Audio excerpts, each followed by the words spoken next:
3, 2, 1. Welcome to another episode of Shit That Goes On in Our Heads. Today we are joined by a very special guest. This is Bizzle's mom. Bizzle's mom. I know that's not your stage name. What's your stage name going to be? Big V. Big V. Yes. Big V. I love that. Love. So you have a funny story for how this name came about? I do. When I was in high school, actually, maybe college, we had a whole group of friends, and one of the men started calling me Big V, and I didn't realize for a long time he was talking about my cleavage. Which now he might be talking about my backside.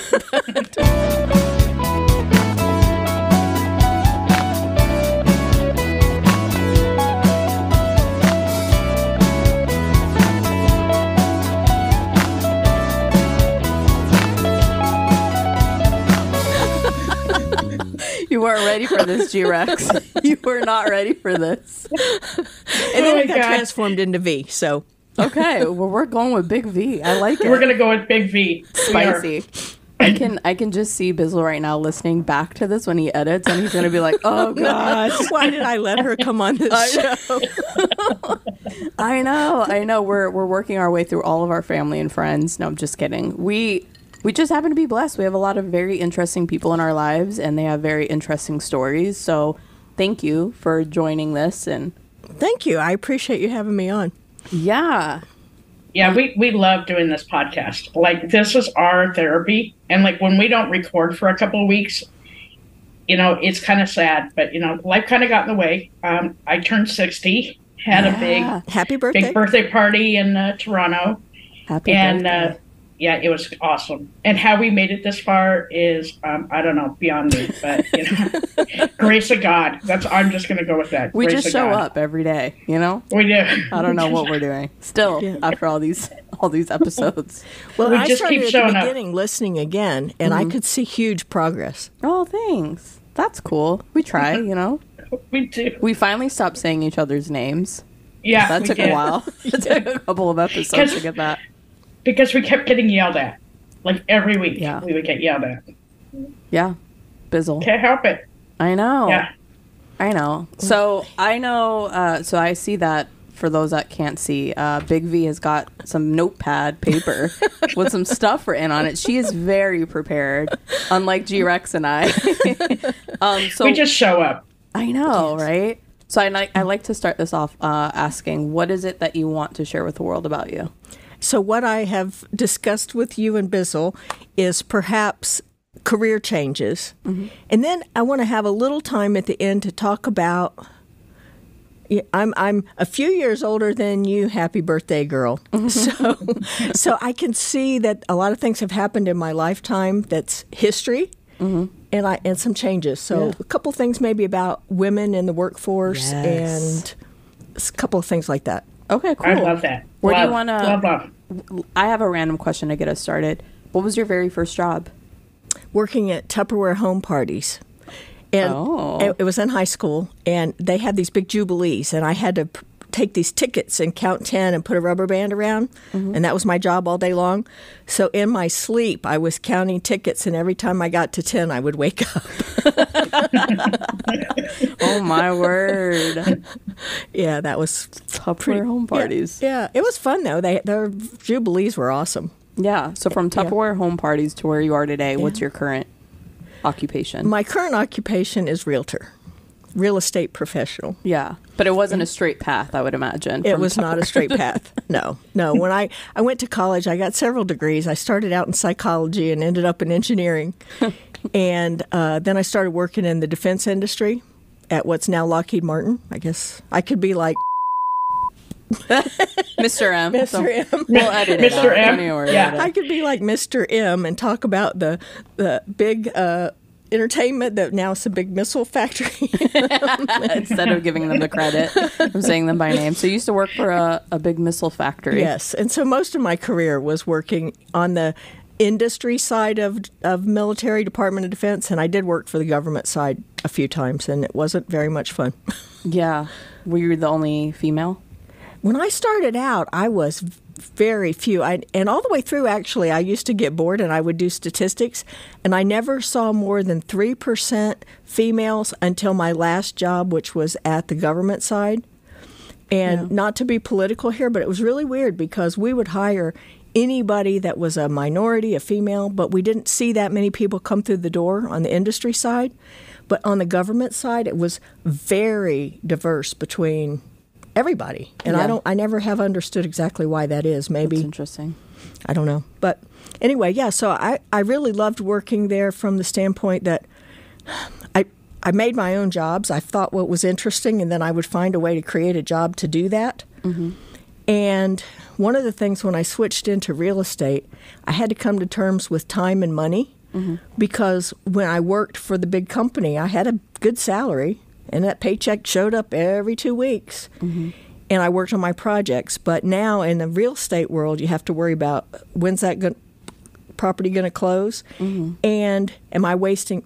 You never waste time with people, but am I spending too much time on this person that's not going to make a move? Or am I better off doing something else? Wow. That's crazy. First of all, that is a wild departure from Tupperware girl to now working with like military missile places and now, where you are today. So my question is, how did you even get into the military side of it for the missile place? I was looking through the career resource people at school, and they were hiring in Orlando, where I was. And this is back in the day, this was in the late 70s, early 80s. All my peers from graduation from school were going to work at like Caterpillar or Tennessee Valley Authority or in the fields or something, making probably $14,000 a year, which was a really good salary. And this military company offered me $18,000 to start. Wow. So it was close to home. My boyfriend lived there, and I said, okay. And I'll never forget laughing on my way into my very first day. I had on this bright yellow knit dress. Is this where Big V came from? Well, what's really funny is a few years later, I started dating this guy that was there. And he called me the yellow-breasted mattress thrasher. Oh, my goodness. It was from, and I hope Bissell doesn't listen to this. Oh, he's totally going to listen to this. He might be listening to it now. No, just kidding. Anyway, that guy was from Texas, so he had names for everybody. Well, Texas. Oh, my God. This is awesome. This is priceless. I love this. Okay. You love it because we know that Bissell's going to be like, He's going to go, why did my mom come on here? I love it because he's going to be so red when he's like doing this. I wish that maybe you could have a camera on him. Yeah. Live reaction. Live reaction. Because I will die of laughter. Literally. Like all the crap in my chest will go away. I'm just laughing so hard. Yeah. So you walked in with your yellow knit dress. You had your interview. It must have went well. Yep. How long were you there for? Oh, my interview. This was so weird. The guy took me through the manufacturing facility. They had vats, big vats. One was gold and one was silver that they used for plating things. And the guy that was interviewing me said, "Oh yeah, this is a great place to pilfer." What does that mean? I mean, stealing little things off the floor. And then later on, my dog got out in the apartment complex where my boyfriend lived, and it went after that guy's bird. Oh, my I'm word. surprised I got hired at all. It went after his bird. Wow. Oh my God, Tweety's been eaten by a dog. I know. So you went in. So I went in, and I went through a series I stayed there for like 13 years. I learned a lot. And then I went between several other smaller companies. Mm-hmm. And then I ended up for most of my career at Northrop Grumman. Got it. And I worked on all kinds of stuff. A lot of things I did halfway through the beginning, it was all missiles and weapons. Mm-hmm. And then the second, probably half the time working there was for training. So we did laser tag and we did simulation games. I did a program on future of learning for the Air Force. That was really interesting. Wow. Cool. I know. Yeah.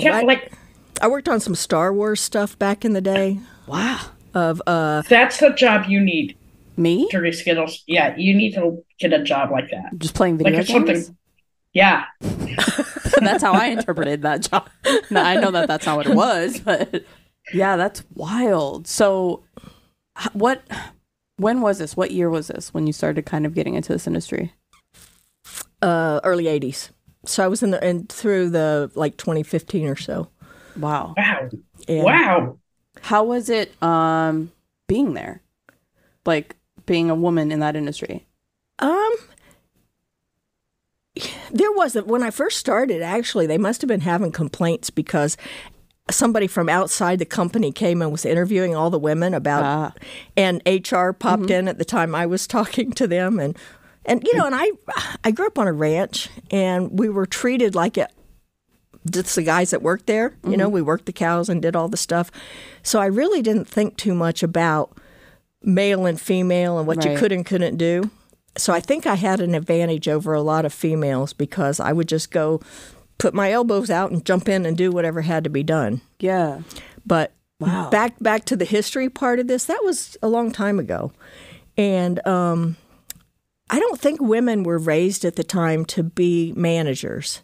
And I've thought a lot about, did they discriminate against women because they were women, or were women just not prepared to be leaders at that time? I mean, I think they are now. I think our society has, you know, allowed women to evolve that way. But back in the day, I'll never forget this one meeting I was in. There were probably 100 and 150 people there. I was the only woman in the room. And the guy that was given the presentation, this was for a missile to be launched off a ship, and it had this covering over the top. And it was supposed to perforate when the missile took off. But the guy said, yeah, when it took off, the covering didn't perforate, and it looked just like a big condom. Oh, my God. They all turned around and looked at me. Expecting some sort of reaction, like, whoops. Yeah. That's wild. I can't even, my brain can't even fathom being in that type of an industry. It's so different. But I think that I had a really good education. So I think that the fact that I worked hard and just brought up good ideas and stuff, I think you had to kind of prove yourself twice as much.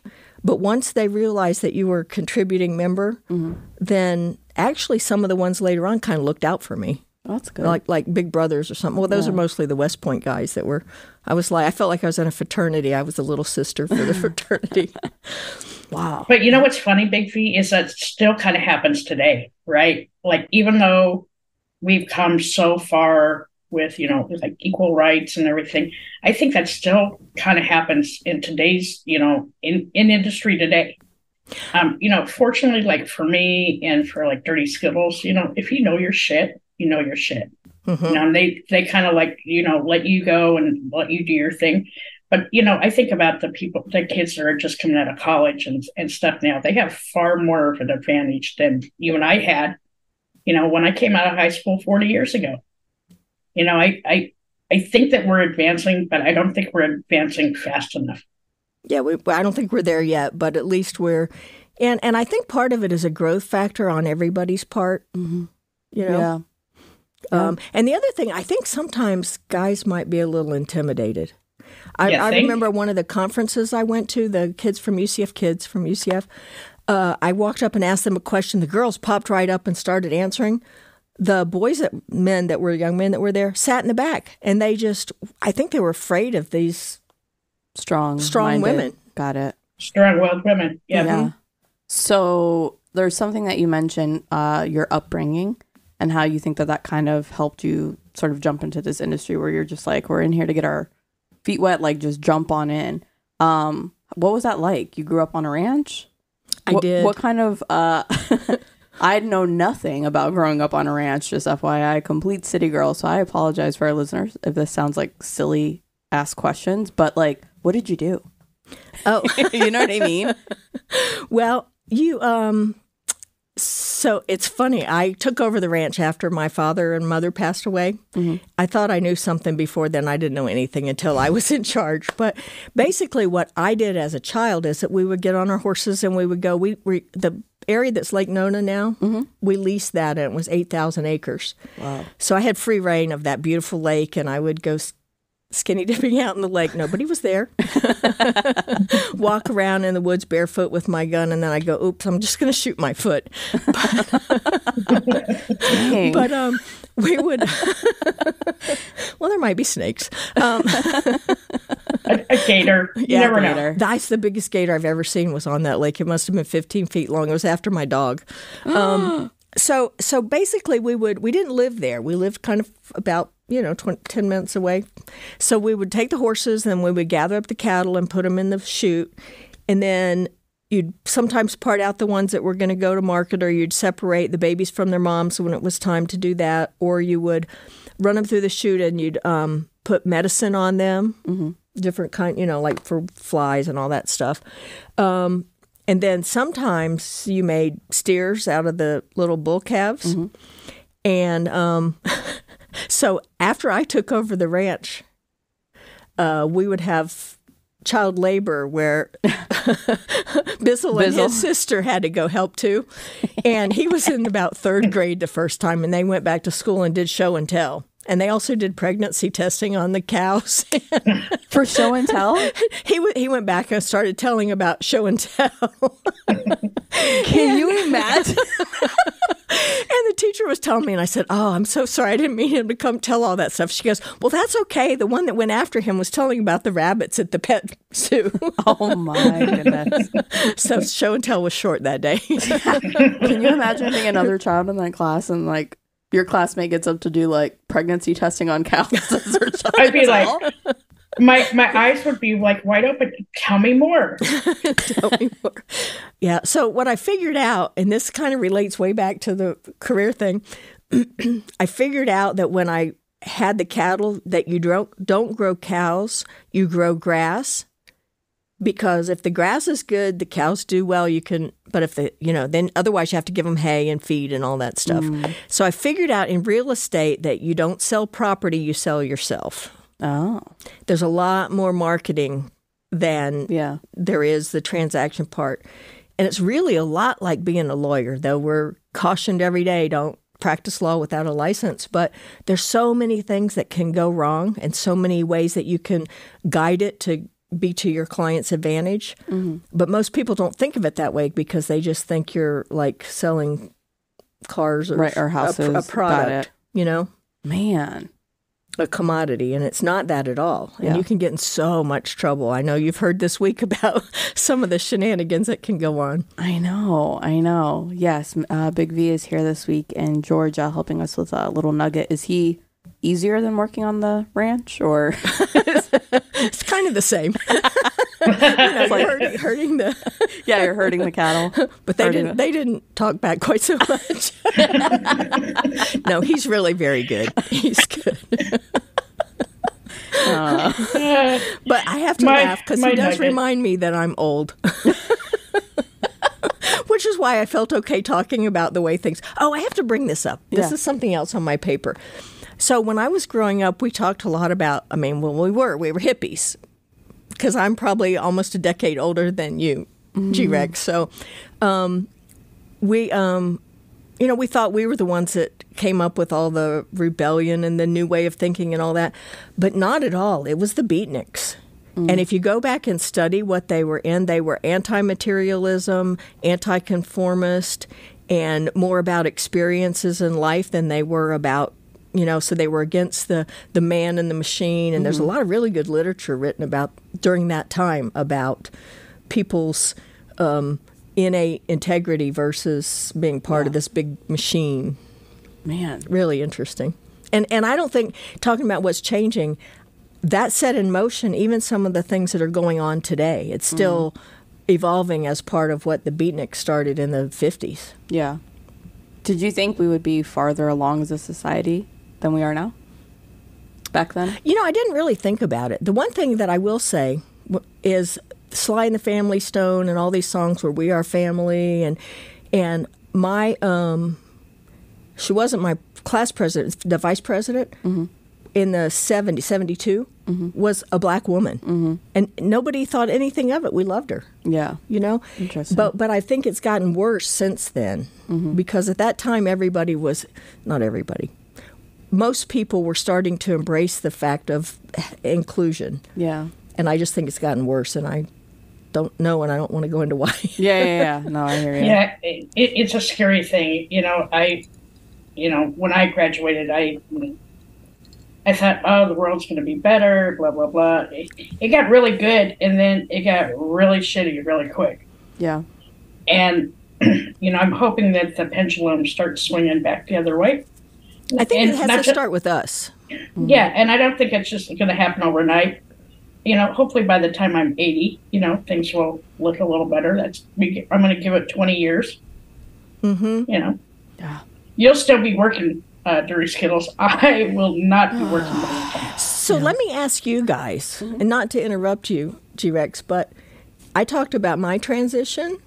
So I know both of you transitioned from pastry chef, and G-Rex, you transitioned into being retired, right? Retired, and then I went back to work. I started back to work last week. Oh, okay. So how has that been for you two? I'll let you go first, G-Rex. For me, it was really good. I needed that 4 months just to, decompress. I've worked for 40 years, and just having 4 months of not having to work and not really having to worry about it. I got to travel. I launched our podcast and made it super successful between the two of us. I found my center. And for me, that was really important. I needed to find my center. But going back to work, I'm really excited because the company that I'm working for really wants me. They want me for my knowledge. And being able to impart that onto the next generation, that's really important to me.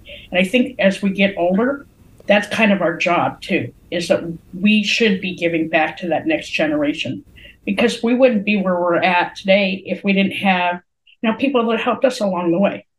So honestly, I just want to take that knowledge that's in my head and give it to somebody else. Mm-hmm. Absolutely. And if I could say something before you. So I feel like that. You asked me how it was growing up. Mm-hmm. I had some incredible female role models, and it made a lot of difference. I didn't think of them as role models until much later, but one of them was Brownie Wise, that was the marketeer that made Tupperware successful. Mm. Earl Tupper developed it, but she's the one that made it into a brand and a family thing. And she was a family friend. There was another lady, Wilma Overstreet, that was a female ranch wife, but she ran the business a lot. And there were just quite a few women like that I could see were very strong and business-minded, and, they were still female in the female role then, but, Brownie wasn't. But so I think that made a huge difference. Yeah. Mentors are huge. My transition, I still actually today think about, being a pastry chef is totally different than what I do now.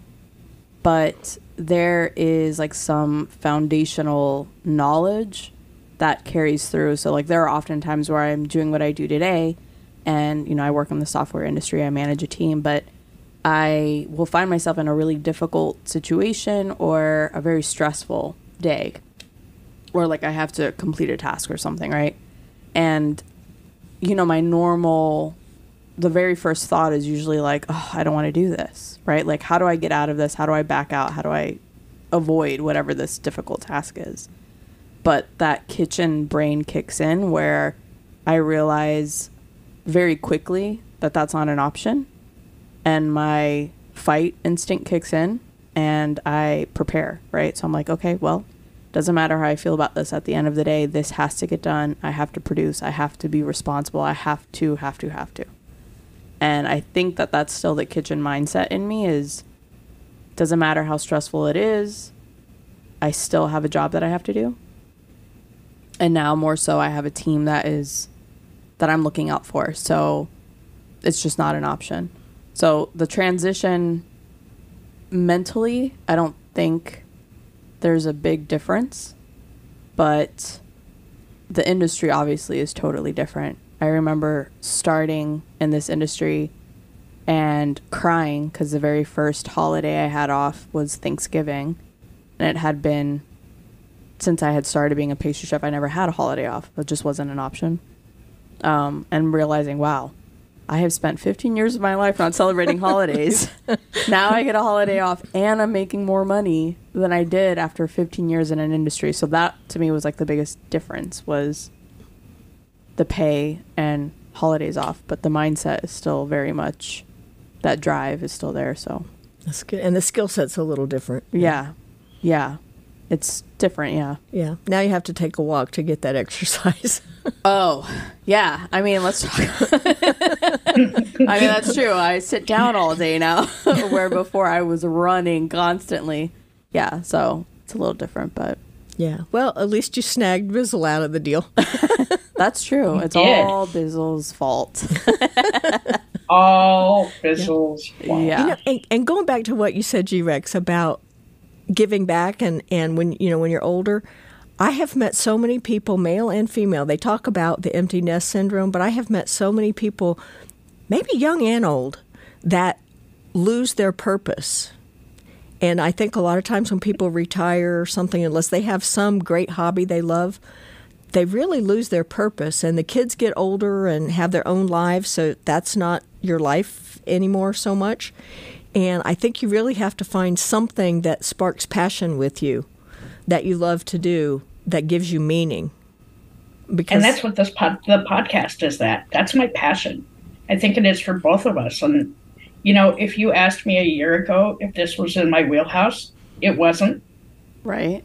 And now I get so excited about this. And, we have people from 60 plus countries listening to us. Wow. We've had almost 70,000 downloads since February.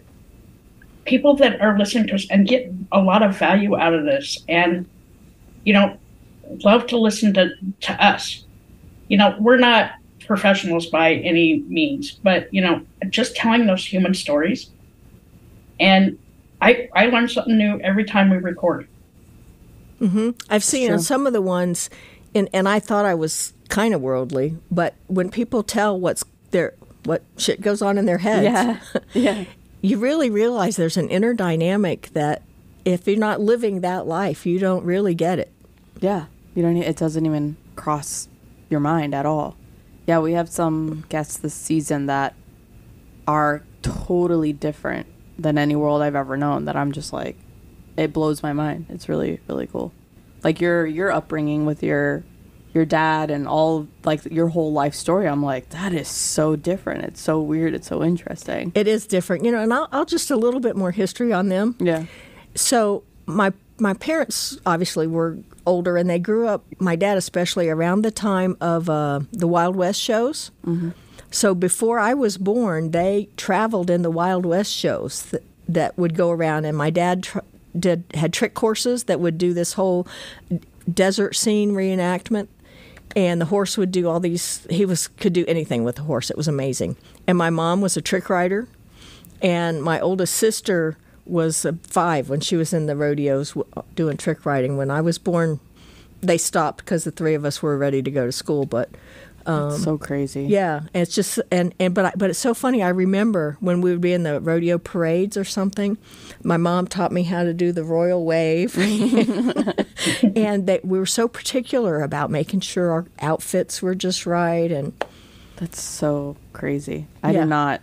That's what I mean. Like, I'm like, I can't even imagine what that's like growing up that way, because it's so different than my upbringing. So I just think it's really cool. Yeah, it was fun being out in the woods, too. I'm watching G-Rex's eyes dart. What are you doing? Dude, I don't know. I did take some Mucinex before this. And I'm having a beer. Slowly just... and I'm having a beer. Because if I don't take the Mucinex, I can't get 3 words out without coughing, so... I know. I'm sorry, dude. It's not your fault. I don't know. I think the Canadian fires had a lot to do with it. The pollution was really, there was a lot of pollution in Toronto. Mm-hmm. So it just kind of like settled in my chest. That's right. She just went to Toronto to see Pink perform. Wow. It was amazing. Yeah. Like the best 60th birthday ever. Like That's I said, so cool. How we made it this far. I don't know. God. Somebody's like, oh, yeah, you're going to be fine. We're good. Can I tell you a side story? Yeah. The other night, I was telling Big V this. I was laying in bed, and Bizzle was asking me, what do you want to do for your birthday? And I'm like, ugh, I don't want to do anything. I'm going to be 43 years old. Like, I'm done. And he's like, you're not going to be 43. I'm like, what do you mean? I'm like, what am I going to be, 44? Like, how old am I going to be? He's like, you're going to be 42. I'm like, no, that's not right. He's like, pull it out, do the math. And I'm like, oh, I am going to be 42. This is the best day ever. I was like, I don't even need a present. This is everything. I'm not going to be as old as I thought I was. Wonderful. I got a whole extra year. I know. Perfect. But so getting back to your transitions through all of these different careers, you have mentioned that having mentors was very helpful. You talked about the one in the Tupperware. You talked about somebody else. The ranch wife. Yeah. Did you have anything when you worked for that company that makes rockets? Was there anybody? I think there were a few people that I looked up to that were really good at what they did. Yeah. And some of them could be very arrogant, but now I realize that I understand why they're so impatient if they work hard and they have this knowledge and everybody else isn't keeping up. I get the impatience. I had a couple of people that would talk to me about guidance and maybe help me figure out how to write my evaluations or tell me how things kind of worked in the industry or boost me along. Yeah, and so now in real estate, do you have a mentor as well? Not really. I could pay for coaching, and I probably will at some point, but I've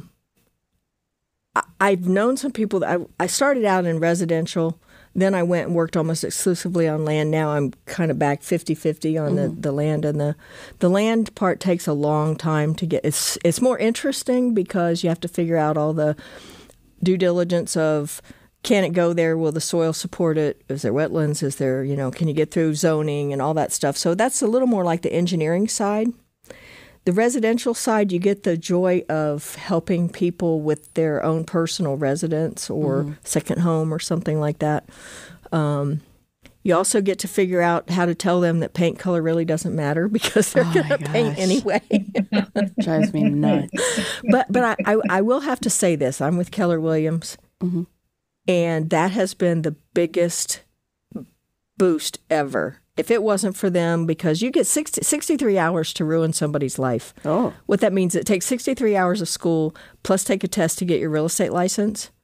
You don't know anything about the business at that point, maybe some of the laws. But if you don't have a good broker and classes, and then when you join at least KW, you have to take classes, like 12 different follow-on classes in order to stay at the company. So you and our broker, man, I can call them anytime and get answers. And I realize a lot of other real estate agents do not have brokers that support them at all. And so I think that's been the frustrating part to me. And I have to admit there's a little ego involvement because, you go from being an engineer working on all this really interesting stuff to having to search online for properties, and it's just not the same mental challenge. It's a different pace. You're instead of working with things, you're working with people. And I've had to learn a little bit about people skills. Has that been the hardest thing in your transition to where you are now? I think so. Plus you have to make yourself accountable, and that's always a challenge. But I think understanding the difference and understanding that you get this pushback from people, oh, you're just a realtor, because everybody's a realtor. But there aren't that many that I have found that are really professionals that take the time to learn the extra things that you really need to know to help people, because they can get tricky in a hurry, and you can get in so much trouble and cause people problems, or you can make it smooth and easy. But it's a profession, and a lot of people don't view it that way. Yeah. So it's kind of like peeling the onion, right? You have that first layer, and then you got to peel it back a little bit more and a little bit more. Yes. But Big V, I have a question for you. So, you said you're probably about 10 years older than I am. So what made you decide to go back to work? Were you bored? So there's a couple things that play into it that I won't get into too much here, but I was working in a job that I hated. Okay. Partly that was because I had worked on the same program on the industry side, and I was the assistant program manager and the lead engineer at that time. And then I ended up going off the program working. I was working on medical training, but the people above me decided they didn't want our office to do medical training anymore. So they laid off myself, my boss, and my boss's boss. So they laid off almost the whole office. And so then I ended up going to work on the government side. And because I wasn't really working for the government, there was, it's a whole long story. So it wasn't very fulfilling because, you're just supposed to do the grunt work and you couldn't have any ideas of your own. Got it. And so I went from creating my own life to, And so I had rental houses most of the time growing up, and poor Bissell had to go work on those too. But it hasn't hurt him much. He's pretty good at handy-dandy here. That's how he knows so much. So I just decided I would get my license and go into real estate. And I didn't take much time off in between, but I've had the flexibility to take some, like here this week, I can take the flexibility not to worry about it too much. Nice. So, is this your last stop? Do you think after this you'll retire? I don't know if I'll ever retire. Really? Like my dad had the ranch until he passed away, and that's how I was able to take it over. He scaled down quite a bit, but, he still had 300 or 400 head of mama cows at the time. Yeah. So I think I'll transition. Kind of my goal is to get some investment property and do some other things so that I'm not pounding the pavement myself, but I just don't feel like I'll ever just not step work. Away. Mm-hmm. Yeah. Yeah. You and I are a lot alike. Like, I don't think I'll ever not work. Like, the podcast to me is not work, right? It's my passion. Mm-hmm. But I always need to keep my mind busy. When my mind's not busy, that is not a good thing. No. It's not a good thing for my wife. It's not a good thing for me. It's not a good thing for Dirty Skittles. I need to keep my mind busy. And the podcast helps me do that. But also, like, with my new job, too, because I have a ton of knowledge in my field. And I'm so willing to, give that to somebody else. Yeah. It does take a little, you can learn a lot of things from Google. I have this term that I call people that certain clients are, I call them Google geniuses because they've studied Google and they think they know everything there is to know. They studied Google. and they say, but you forgot about this and this and this.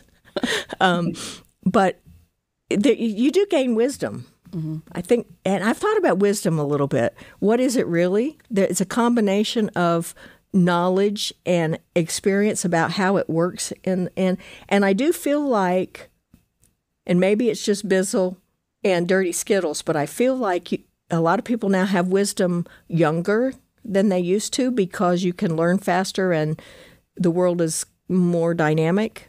Mm-hmm. But I still think it takes some years and some experience to really get that insight. So I have one last question that kind of ties into what you were just saying. But before I ask, do you have any last questions?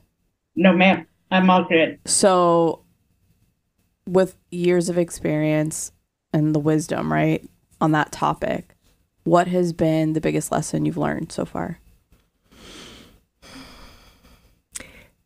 Keep your curiosity and keep your joy. Ooh, I like that. Oh, I like that. Yeah. I actually did think of one. Okay. I thought of one.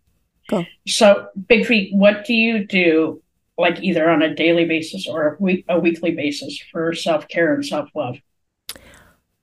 I am a huge Tony Robbins, Dean Gracio, Matthew McConaughey fan, and I read everything I can find on growth and I play with my chickens.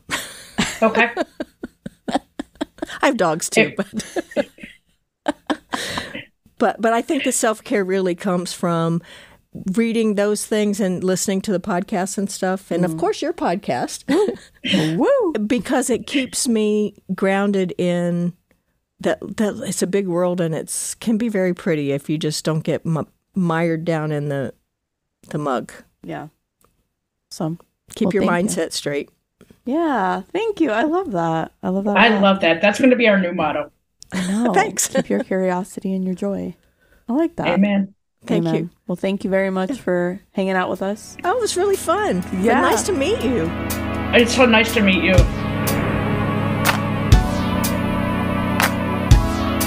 It's okay to be not okay. Just make sure you're talking to someone.